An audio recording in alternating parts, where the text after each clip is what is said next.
Welcome to the Zachrilege Cast podcast, YouTube video interview show that features me talking to some of the best and brightest in the atheist/secular/awesome community. My name is Zach Law. This is episode number 148, and I am recording the interview live on June 19th, 2018.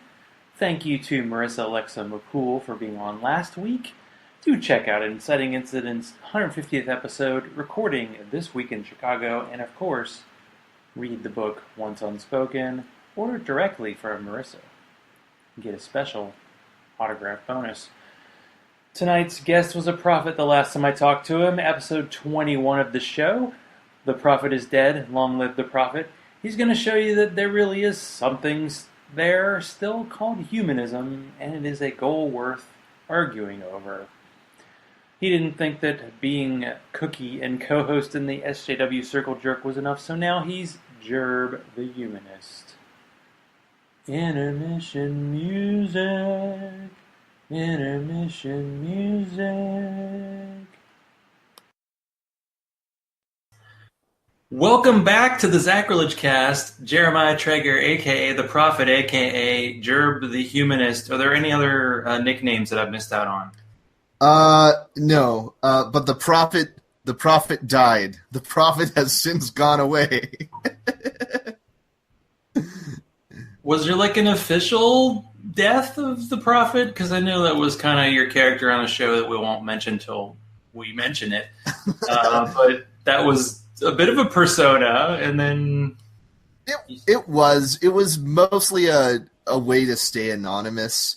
Because I didn't mind people hearing my full name on air. I just didn't want to be Googleable. Let's see. But I think after the election, I started actually posting content to my Facebook profile instead of just this page that almost nobody followed. And I was like, well, screw this. I'm just gonna retire my page. The page is still up, but I don't see any reason to delete that. But I'm my new persona is Jerb the Humanist. I still don't mind my name being out there. I just like the channel to not be me, not be my name. So got it. Yeah, it's like slightly off, sort of like mine is. And speaking of slightly off, drinking a coconut porter from Cherry Street Brewing, and I'm drinking out of the can because that's what I usually don't do, but I'm doing it tonight. Oh, but we're going to go at it. Out of context. I think the former prophet respects the out of context because that's kind of how it all got started. I want to feel the blood drip down my jaws. I need new pants now. What? Where's this from? It's from a show you do. Yeah, no. An episode every 6 months. Yeah, that show. Yeah. No, that is so out of context. I don't even remember it, but that's awesome. I love those ones. Those sound like very me. So yeah. The problem is there are just too many, but I'm just going to keep going and see how it goes. I don't like platforming bigots. No, that one makes sense. Fuckboy Smalley. Fuckboy Smalley, definitely me. Conversion therapy totally works. Yes, I stand by that. That is science. People who go to therapy are losers. Mm-hmm. And nothing I say is going to matter. We might as well end on that one. Sounds good. Yeah, actually, all the titles of the SJW Circle Jerk, with a few exceptions, are just out of context quotes from the episode. And Ari usually has a batch, and Ari's like, pick your favorite, Jeremiah. And I pick my favorite, and that one becomes the title of the SJW Circle Jerk. So... yeah, when it comes out of context quotes, it's either like the guest really, really gets it, or the guest is like, oh God, I'm going to die. What is this thing? So yeah, I figured you'd be on the other side of it. Did want to say a belated happy Hedgehog Father's Day, and I see the likeness. Yep. Thank you. Yeah. I'm a very happy father. I did not bring the hedgehog this time, so I'm sorry to say. But it's like another out of context quote. We'll leave that for a minute. So why did you decide not just to do a show, but to do a YouTube show? Have you seen #Skeptic YouTube? Yeah. It's because I hate myself. There's actually quite a few reasons why this made sense to me. First off, I started coming up with content that Ari didn't necessarily want to discuss with me, or that they couldn't really come up with a way to contribute. I also wanted to create content that had a little more shareability and a bit more way to win over people. And YouTube videos, at least if they're short, have this shareability that other media don't have. Like, you can share a blog post, and when you share blog posts are still good with shareability. But it still has this thing where if you share a blog post, people are very easily able to just scan through the blog post and cherry pick and take things out what they want. With a YouTube video, there's no control F. Like, you're almost forced to watch the content all the way through, or you just watch it a little bit until you decide it's not for you, and then you turn it off. But still, it has that shareability. And podcasts don't really have that either. They're at least a lot of like skeptic atheism podcasts, they're like 30 minutes or an hour long. And if you're completely unfamiliar with the content, usually people don't want to set aside that amount of time. And the reason I want it to be shareable is, for the last point, is like, I'm looking for more ways to de-radicalize edgelord internet, like, to whatever extent that I can. And I think, as someone who fits a lot of the metrics for what people expect edgelord internetery to be, like, I fit a lot of the demographics. I'm a nerdy white male with a lot of masculine features, though not too many. There's a sense in which I can be more of a role model and speak to disaffected young men in a way that a lot of social justice discourse, for good or bad reasons, struggles to do. Yeah, that's something I didn't think about with YouTube. I mean, obviously, most interviews I do, used to be an hour, now it's like 45 minutes. That is, you have to sit in for a little bit. You got to, get a couple beers to make it through that. But to have the shorter content, I've seen videos that are like 2 minutes long. Mm-hmm. They're produced to the gills sometimes. And that's probably good to have stuff. I don't know. I think you're in like the 10 to 20 minute range. I guess it depends on what you have. Yeah. How much content so far? I've seen a couple of videos. Yeah. So now I think I have 5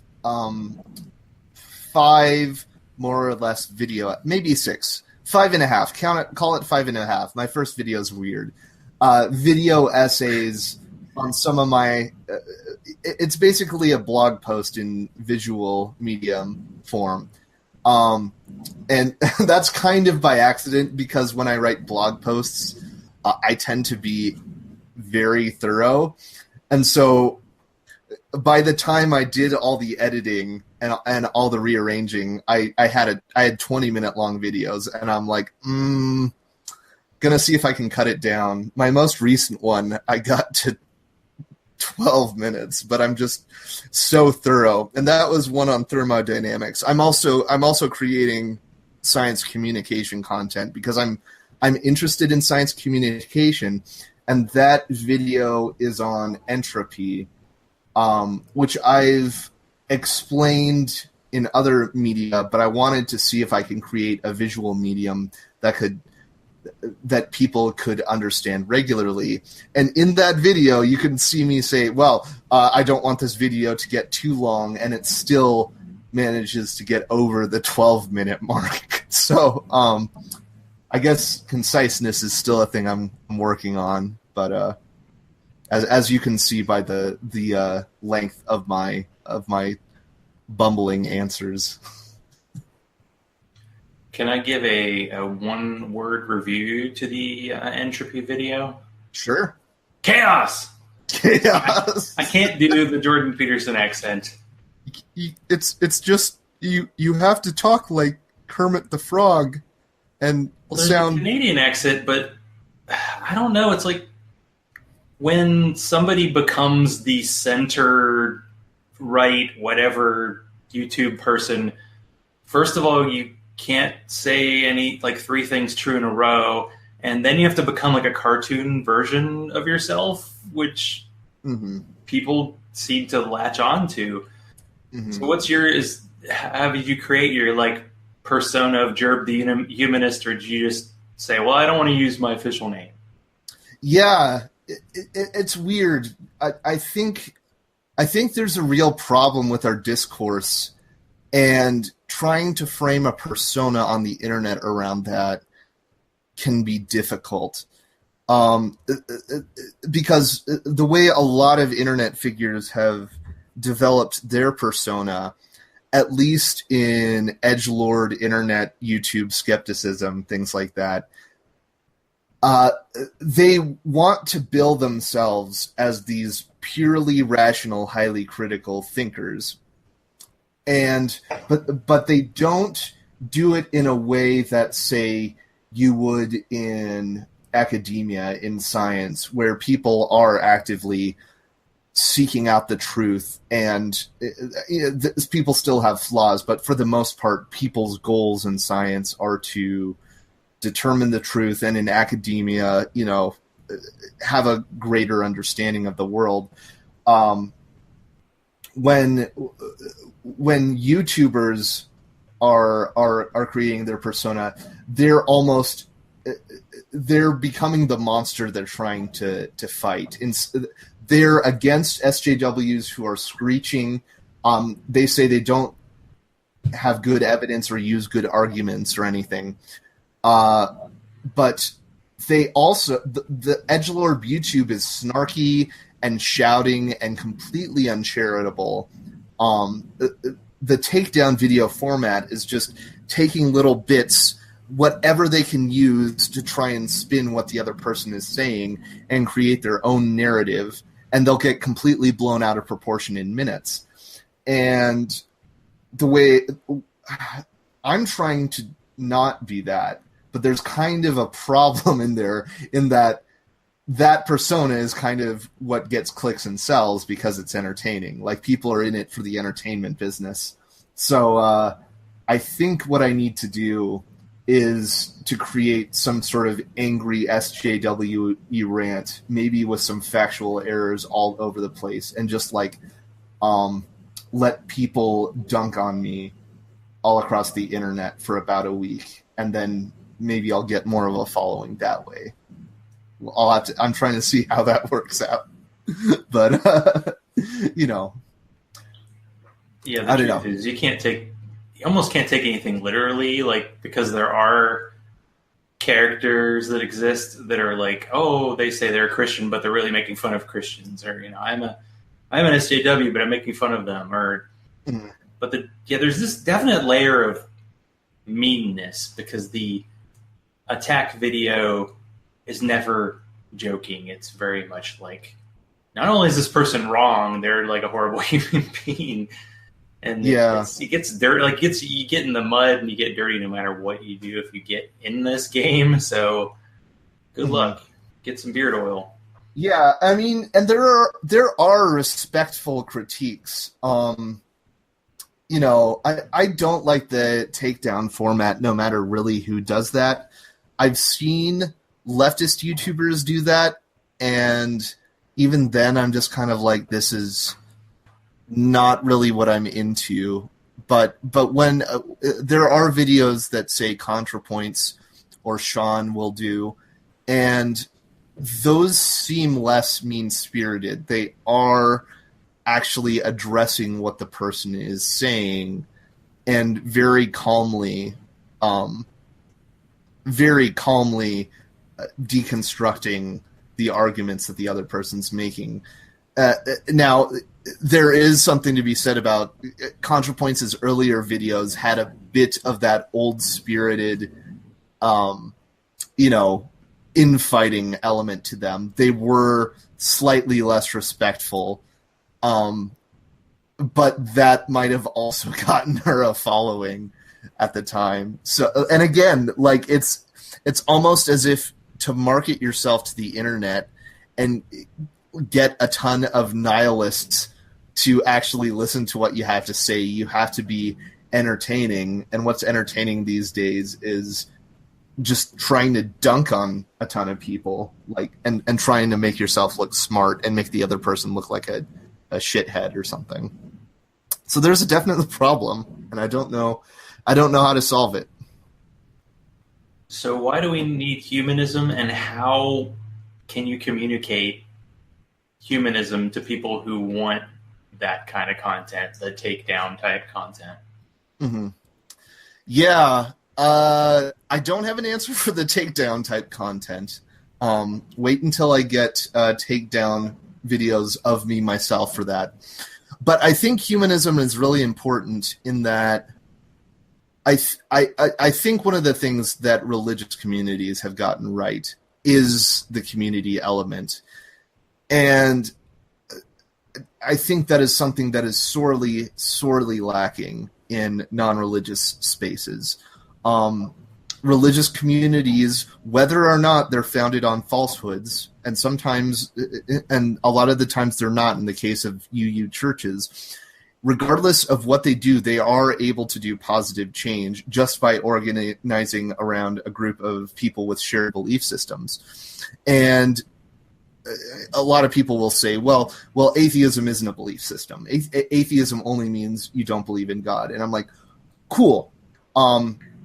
I'm not talking about just atheism. I'm talking about a shared belief in creating the betterment of human civilization, one that uses compassion and empathy in their methods to help change the world, and one that organizes around a shared value of critical thinking and skepticism, which are evidence-based and can help us look at the world as it is and change it around it. And I think humanism has the potential to be a quote-unquote faith community that actually organizes for the better of society.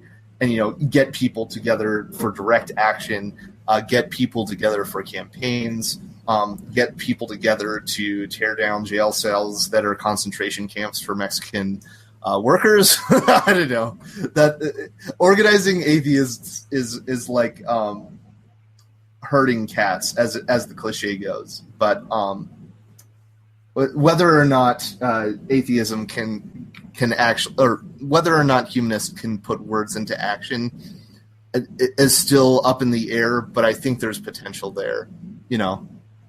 So.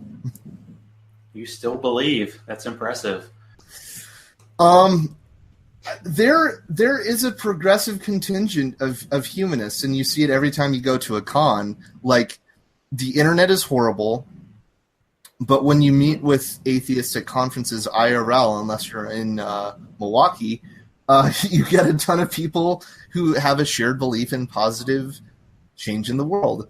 And it's almost like a parallel. In fact, it is a parallel with other belief systems, except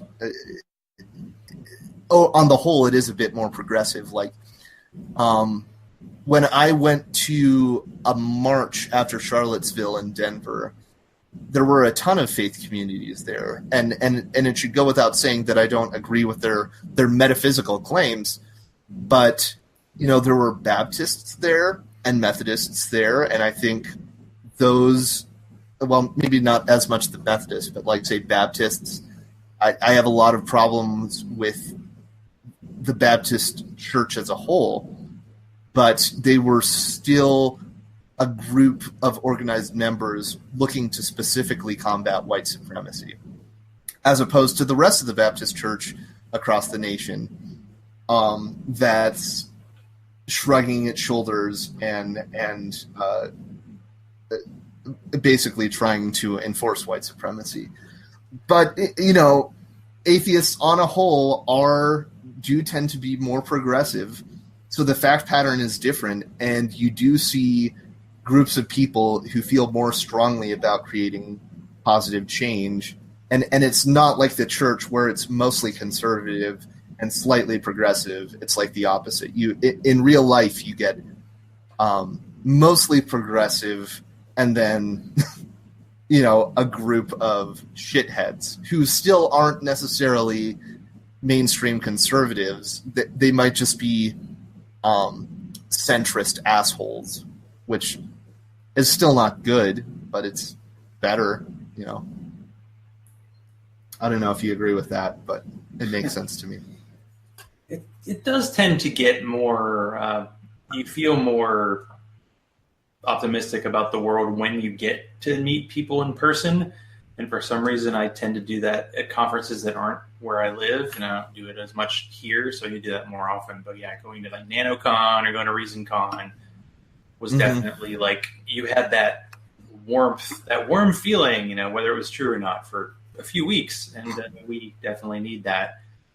Last time I talked to you, it was like episode 21. We were both babies. Well, you were. And since then, you have launched another show, you and Ari Stillman, SJW Circle Jerk. Now, it started in 2016 when we were all young and innocent, 2 years ago. That's right. That's how long it seems.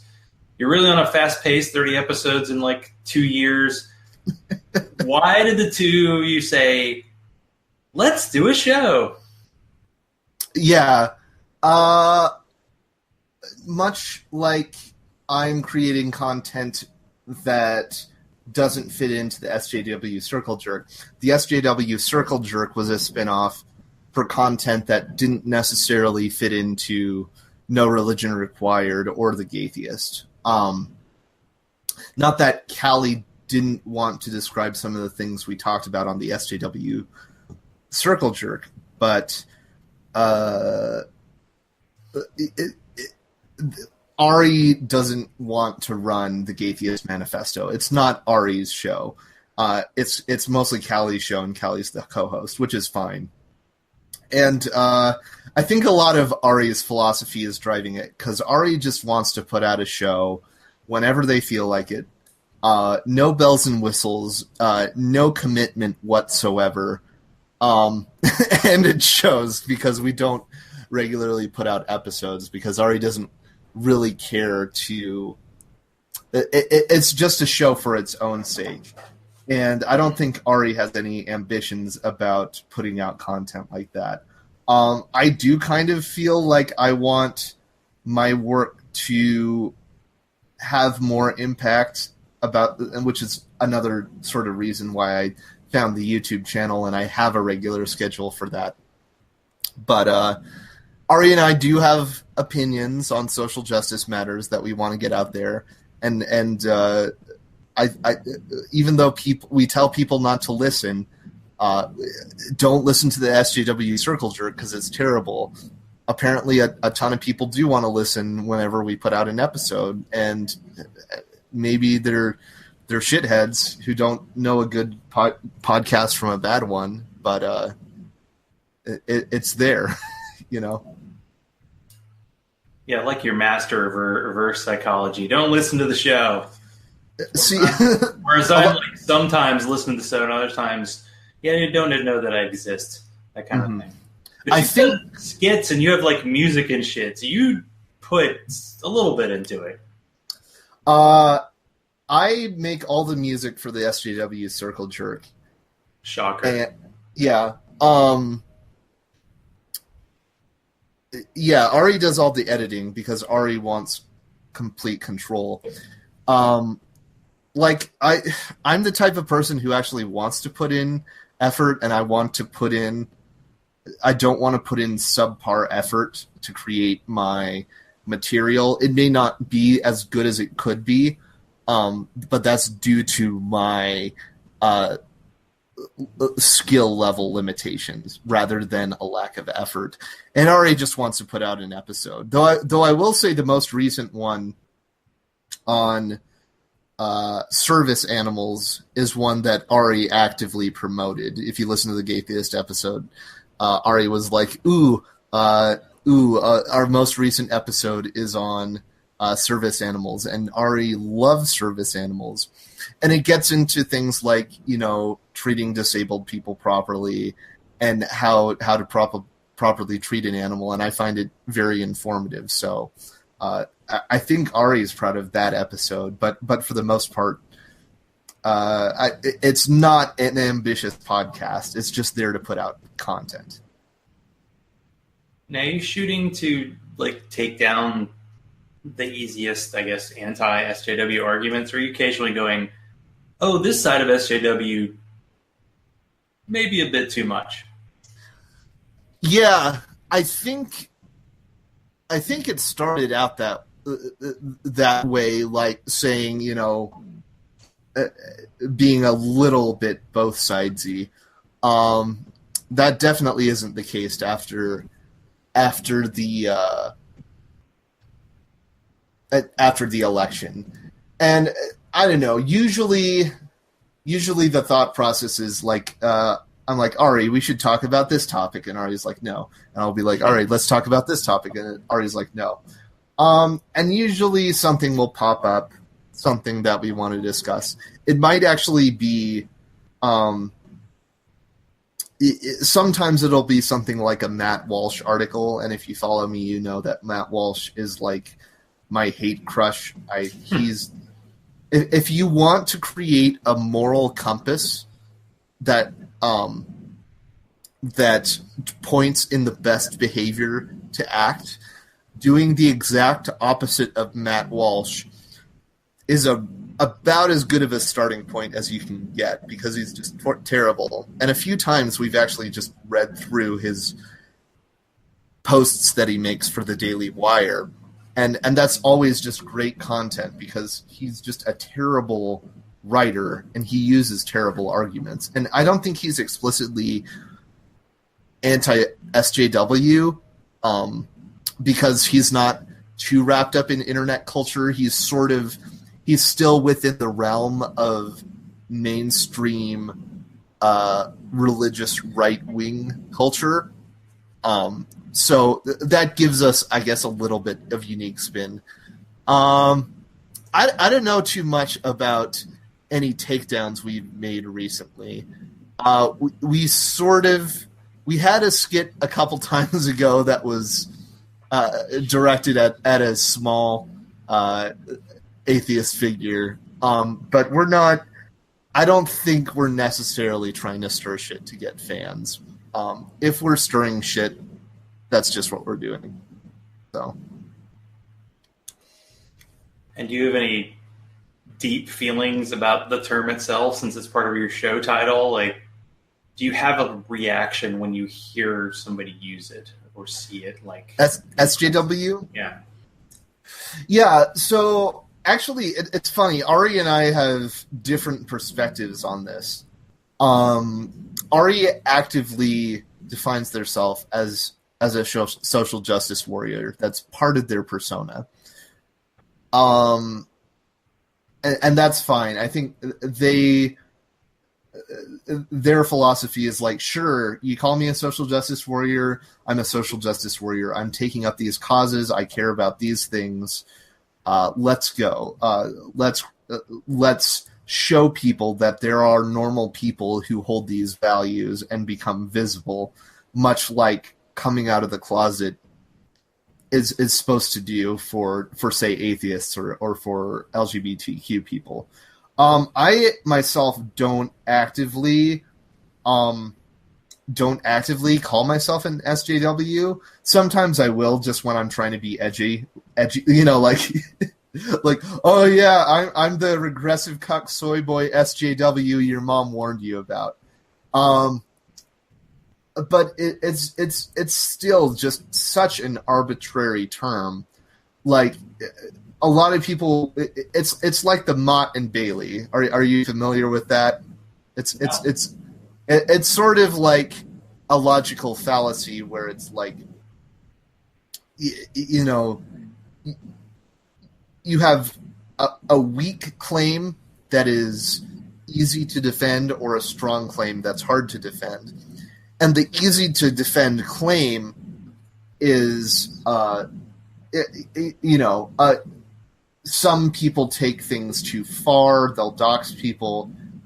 They're rude. They don't want to have productive discourse, things like that. Maybe they want to shut down people that don't deserve to be shut down. And that is a very easy position to defend. And in fact, I agree with what I just said.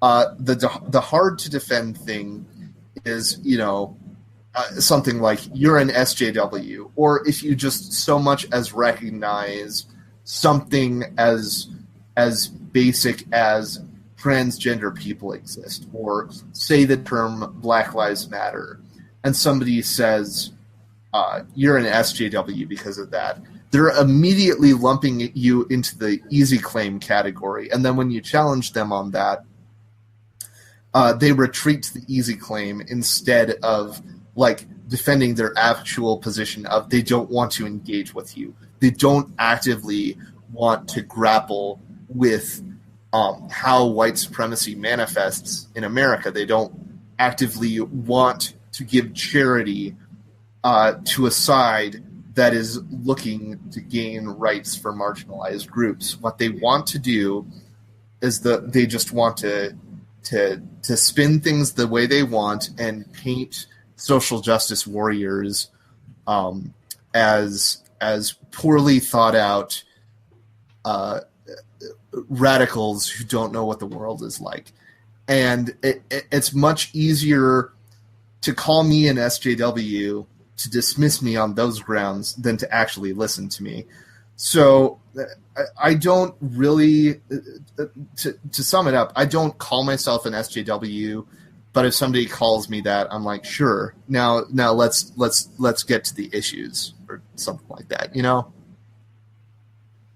Yeah, I can act like a passive aggressive toddler. Like if somebody I can tell like doesn't like the term, then I'm like, sure, I'll take it. But yeah, it does seem to be a negative term, but it's almost like anti-progressive. They say that if you're not a social justice warrior, then you're a status quo warrior. Yep. And the status quo, for a lot of people, is not so great. No, that's kind of the point. Yeah, a lot of the arguments are just. There is a lot of work put into justifying the system that we already have and why things don't need to change, rather than introspection into any potential problems that could be in those systems, or how we behave or how we treat people. And I think status quo warriorism is a very apt label for that kind of bending over backwards. Because generally speaking, this is kind of like the way everything Trump has accused Hillary of, he's actually done. That every time someone calls someone an SJW, they're actually being an SJW, and generally speaking, worse than what is being said. Right. I want to talk to you about IRL in real life. See, when you first were in touch with Ari, you were living very, very far away, but now you're not. So how is this working where you actually get to see each other in this polyamorous situation you're in? Well, it's pretty great. So I'm at CU Boulder, and I was when I was first on your show. I'm still in the same living room. And Ari is now a psychology grad student at University of Colorado Springs, living with their nesting partner. And that works out great because, on occasional weekends, we get to see each other. We get to visit, go around Boulder or the Springs. This past weekend was Pride, and Ari came up to Pride in Denver. I went down to Pride in Denver. It was a lot of fun. It's working out great. Also, you should probably talk to Ari about this, but the podcast Ari gets paid to produce, Reasonable Risk with Michael Schaefer. Michael happens to live. Well, he lived in just outside of Denver. Now I think he lives in the Springs, but that gives us a lot of excuses to meet up too. So no, it's great. We just we're not nesting. I don't see any reason to be nesting anytime soon. But it's a lot nicer being able to visit without flying across half the country. Yeah, I would say that would be a lot better. Do you miss Myrtle? Not touching that one. Myrtle is dead. Myrtle and the Prophet had like a murder-suicide pact. Is that what happened?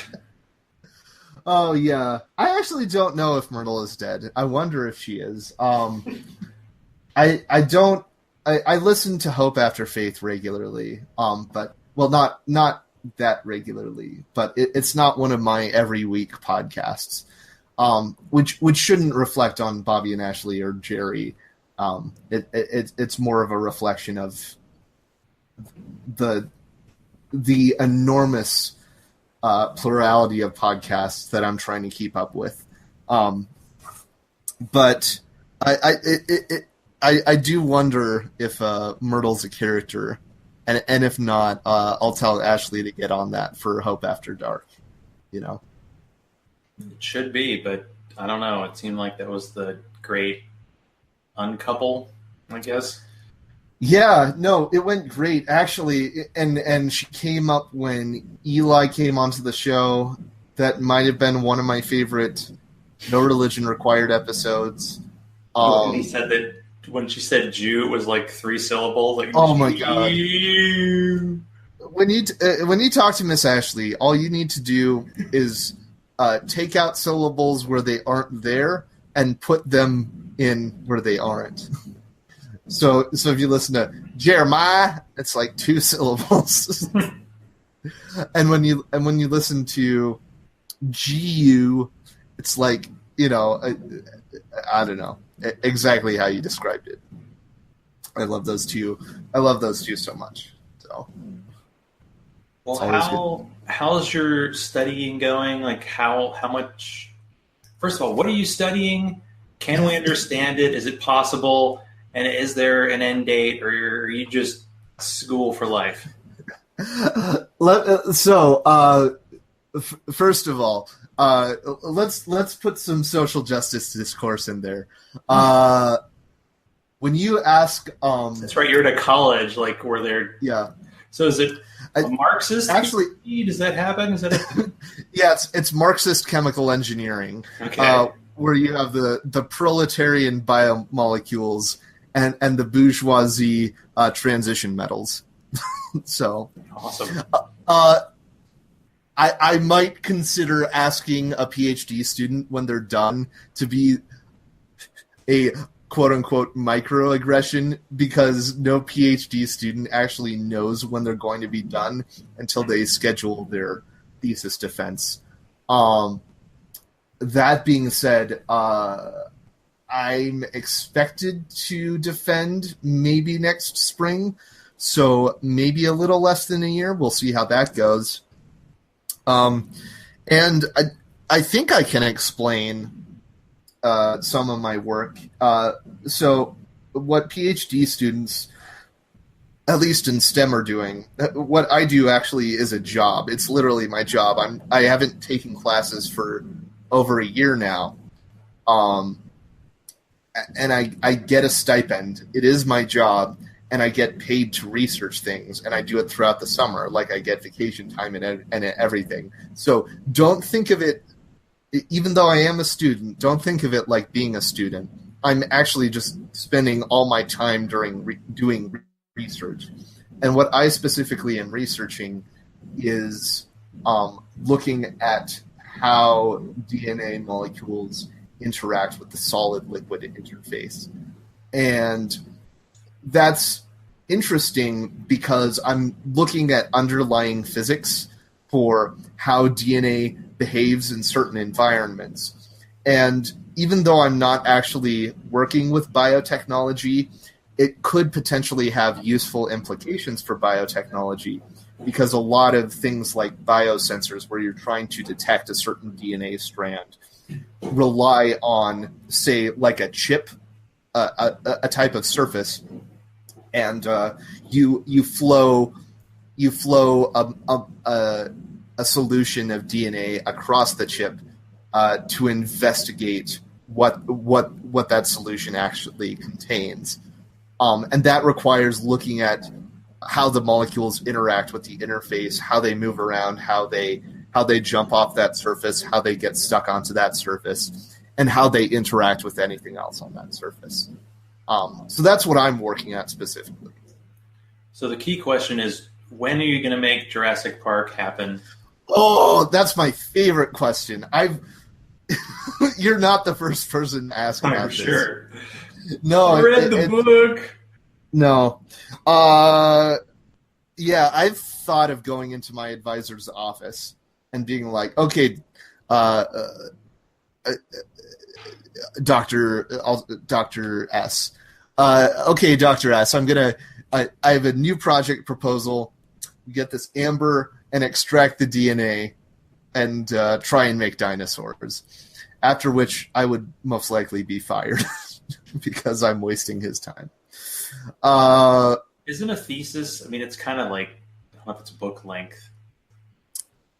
Yeah, I mean, it's a very long report, but it's right. A lot of the ideas are more or less a lot of them are pre-written at that point, because what you're trying to do is collate the entirety of your work into a unified whole. And that work includes any papers you've published in the last 5 years or 4 years or 10 years of your tenure as a graduate student. So what you're actually doing is incorporating some papers that you've already written and creating a dissertation that you're able to defend in front of some other people with PhDs and also the public if they come and see your defense. So right now I'm working on my second first author publication, looking at how molecules search on the surface, how they absorb, and how they look around, and how they might find another molecule that's attached to the surface and how those interactions behave. I already have a first author publication that happened that got published in Langmuir last September. So that was very exciting. And new steps for me is my second paper. So that's a better publication than the one that published the Conceptual Penis? Yeah. Oh, the Conceptual Penis Journal did. There's a metric. Can you imagine those two defending that, like in front of actual academics? That would be amazing. Well, I've heard them defend it. They tried to defend it not just on Thomas Smith's show, but also on Very Bad Wizards, which is that's the one I listened to. Yeah. Yeah, Very Bad Wizards. Include that in the notes. They're good academics, and the thing is, there's a metric that academics use, and they definitely overuse it, but it's sort of a first pass approximation at how good a journal is, and it's based on how many people cite it, how many people read it. It's called the impact factor, and something like Science or Nature, which are two very good journals, they'll have impact factors of about 40. Things like JAMA or other medical journals will get something like 70 or 80, I think. The one I got in was 4, which still isn't bad. you get into less cited fields like psychology, sometimes an impact factor of 2 is about the best you can hope for. The journal the Conceptual Penis was published in did not have an impact factor because it was so new and it was unnotable and unrated. Different than 0, it's not even recognized, right? Yeah, it's basically you can't even compare it. It's uncomparable to what I've been published in, and the reason that it was published in that journal was because Boghossian and James Lindsay, they tried to submit it to another journal that had an impact factor of 0, which is the worst impact factor score, and they got rejected from that, and that journal referred them to this other journal with no impact factor, and I don't know. And they knew their audience, and their audience wouldn't care whether it mattered or not. People like Richard Dawkins was giving it love, and that's kind of how it goes. All about these days, you get a following. It doesn't matter who. You get a following, and you get people willing to defend you pretty far. And I've tried to avoid that. At this point, after Me Too and seeing a ton of my heroes and some people I thought I admired shift, I no longer really have anyone I would consider a hero, which is a good thing. I don't want people to defend me when I've done something wrong. I want to figure that out. So I actually very consciously put that in all my videos, saying very explicitly, I am not an authority on anything. I'm going to get far on YouTube that way. Yeah, I know. Most people don't say they're an authority, but they definitely act like it. Right. Maybe by the time, maybe if I get my PhD next spring, I will be an authority on the interactions of DNA molecules at the solid-liquid interface, which is pretty cool. But I don't think I'll make any videos based on that. So, does that mean we refer to you as Dr. Prophet from now on? Dr. Prophet, Dr. the Humanist, something like that. Dr. Jerb. Dr. Jerb. I am. But you gotta say it in 3. You got Dr. Jerb. I am 100% down to be called Dr. Jerb. So, Human, the first time we met up, he gave me a shirt. And I have it in my dresser there. I don't want to waste time pulling it out. But it says, "Not that kind of doctor." And I've had it in my drawer for about 2.5 years, I want to say. So I guess I'll pull it out when the time is right. So I want to waste time pulling it out. There's another. Don't take that one out of context. I'll pull it out when the time is right. That's right. We all dream of that. I just realized. Oh man, I just gave you another out of context quote. That's great. As soon as I got 278 when you'll be on next. Yeah. If I live that long. So if you got the dream scenario and you were invited to talk at the Mythicist Milwaukee conference, what subject that you have no expertise on would you like to talk about? Ooh. Assuming I could, I would probably I would try and stir shit at Mythicist Milwaukee. No. Assuming I was giving my own talk, I probably would not want to be on a panel at Mythicist Milwaukee because the way those things are set up now, they're just set up so somebody can get dunked on, and it is very one-sided. But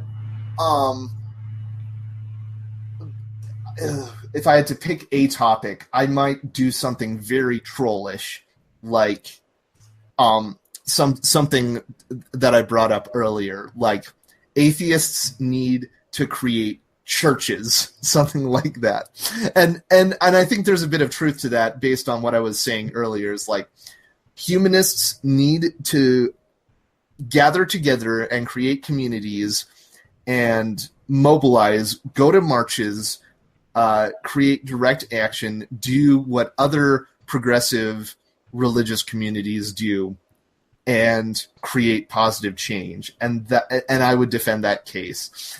And I am almost certain, especially after seeing all the out-of-contextery that happened at last year's MythCon, I'm almost certain that whatever I said would be taken out of context, cut up into little pieces, spun out of control to fit the anti-SJW narrative.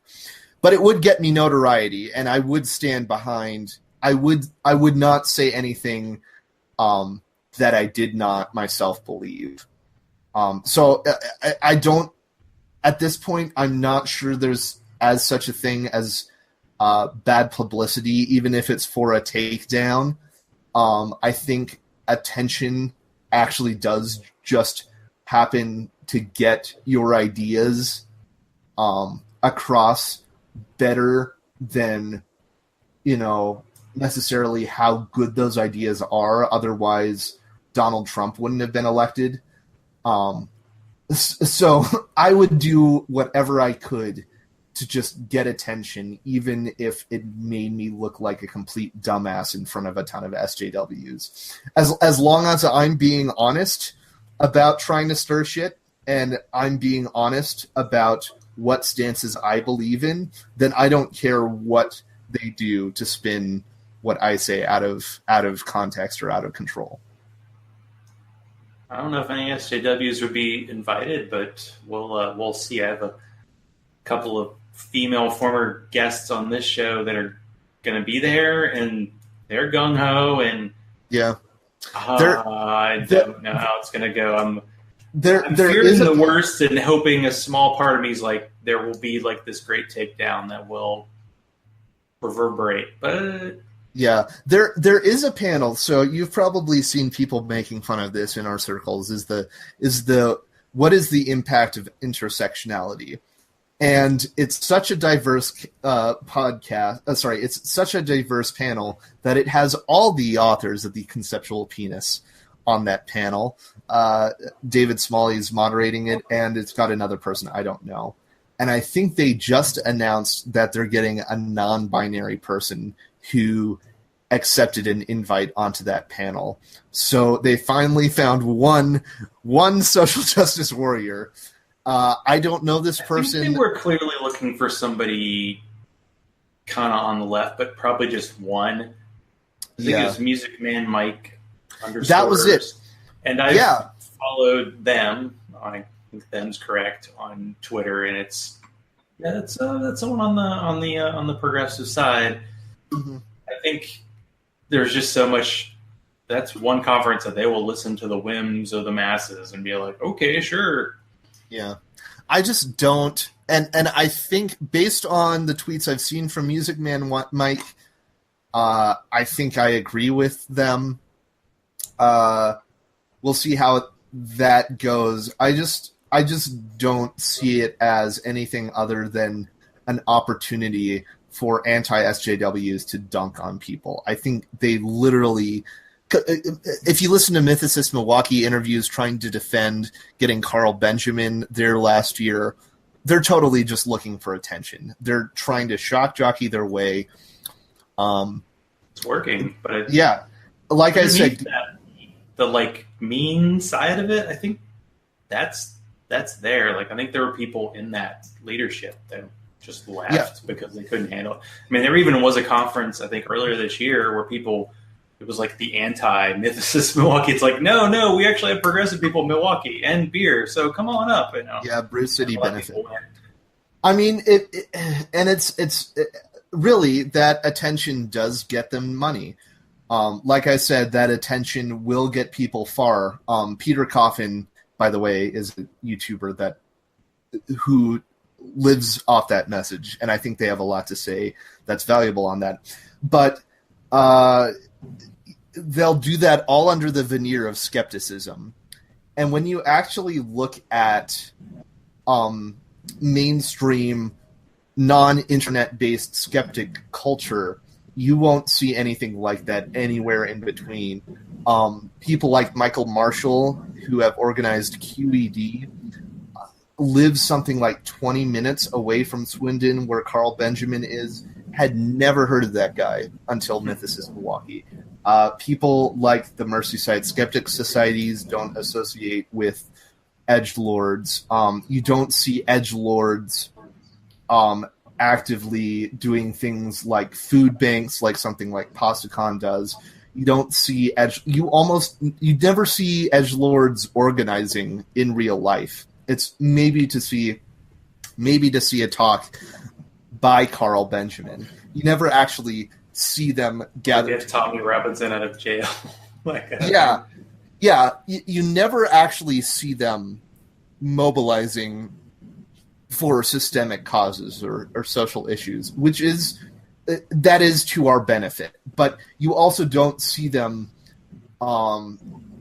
using critical thinking to, say, take down pseudoscience. You don't see them protesting homeopathy like the 1024 campaign or whatever. You don't actively see them engaging in science communication, with a few minor exceptions like Thunderfoot, and that kind of reveals what the game is. It's not to engage the world with a critical eye. It's to be inflammatory. It's to make yourself look smart, and it's not really any sort of consistent or foundational philosophy that actually makes the world a better place. Well, what fun would that be? I forgot to ask you about this before, but this is a question I try to ask my guests now that I don't think I asked the last time you're on. Do you have a joke? Ooh, do I have a joke? Okay, why did the plane crash? Why? Because the pilot was a loaf of bread. Okay. That's my joke. It's one of my favorite jokes. He's Jerb the Humanist. Now, where do people find you on the webs? Yeah, so please check out my videos. Subscribe to my channel on YouTube. It is Jerb, Jerb, Jerb the Humanist on YouTube, and you can find me on Twitter at Jerb the Humanist. I'm sort of in audience building mode right now, so thanks for letting me spread my message, and I encourage people to check that stuff out. And don't listen to the SJW Circle Jerk, which you can probably find on any podcatcher you have. So, yep. And I, too, am still in audience building mode. Thank you for listening to the Zachrilege cast. We will be back next week, and I will be in sunny Asheville this weekend drinking with Jim Dobler, and that'll be fun. All right. I wish you the best, and send the Doblers my love. Will do. Intermission music. Live read. I originally had thoughts about the ongoing, never-ending drama regarding the MythCon 5 conference. I'll ask my audience, would you attend? Knowing that sexual harassers Richard Carrier, the Quartering, honestly, you hear that name, you know he's a douche. Carl Leggett booted from UKIP, and Fuckboy Smalley, alleged. Oh yeah, the Conceptual Penis duo of sparkling wit. Would you go to the conference? Would you speak if you're offered a spot to give quote-unquote balance to the all-white intersectionality panel? I think there are multiple of them. Is there a midpoint between sexual harassment and none?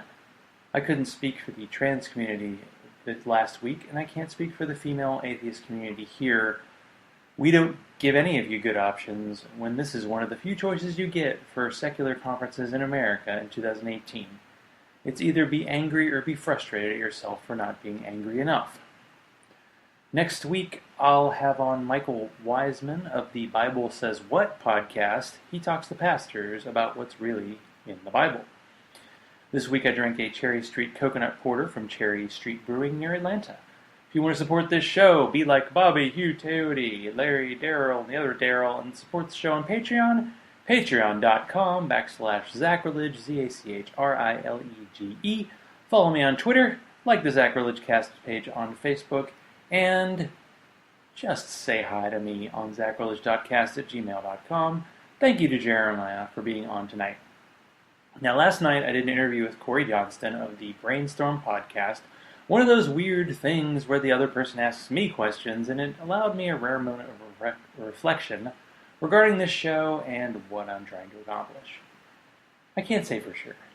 It doesn't fit in a t-shirt. What I do know is I'll spend some quality time with Jim Dobler this weekend over some quality brews, and sometimes you need friends in real life. Find yourself some of that real life soon.